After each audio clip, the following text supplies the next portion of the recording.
Je suis Albert II, duc d'Autriche et de Styrie, que l'on surnomme le Sage.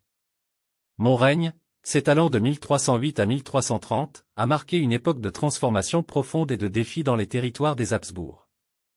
Issu de cette illustre maison, je suis le fils d'Albert Ier, roi des Romains, et le frère de Frédéric le Bel. Mon parcours est empreint de responsabilité envers ma famille et mes sujets, dans un contexte européen où alliances, guerres et intrigues dictaient le destin des souverains. Les débuts d'un règne partagé. En 1308, à la mort tragique de mon père assassiné par mon cousin Jean de Souabe, je devins duc d'Autriche aux côtés de mon frère Frédéric.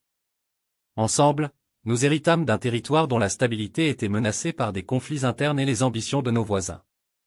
Dès les premières années de mon règne, il me fallut affirmer l'autorité des Habsbourg face aux nobles locaux souvent réticents à se soumettre à notre pouvoir centralisé. Mon frère Frédéric, plus porté sur les ambitions impériales, laissait souvent la gestion quotidienne des affaires du duché entre mes mains.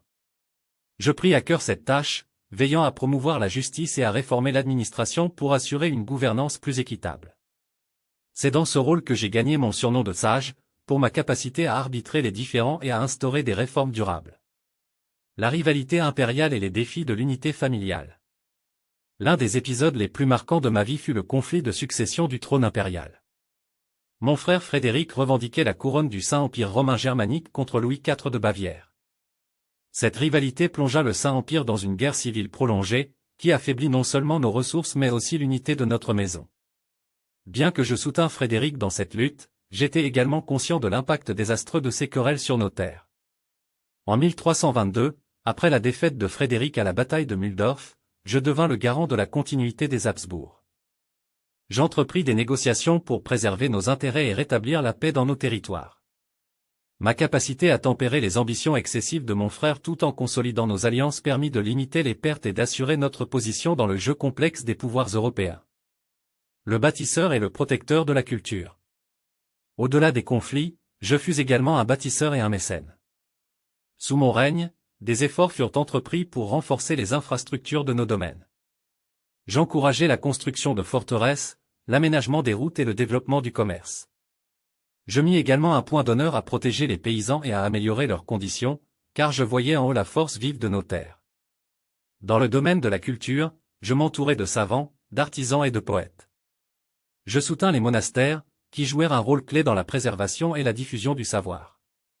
Mon objectif était de faire de l'Autriche non seulement un territoire puissant, mais aussi un foyer de civilisation et d'humanisme. Les dernières années et l'héritage. Mon règne prit fin en 1330, laissant derrière moi un duché plus stable et plus prospère qu'il ne l'était lors de mon avènement. Bien que je ne fus jamais empereur comme mon père ou mon frère, ma contribution à l'histoire des Habsbourg repose sur ma sagesse et mon pragmatisme. Je préparais le terrain pour les générations futures, consolidant les fondations sur lesquelles notre maison allait bâtir sa gloire.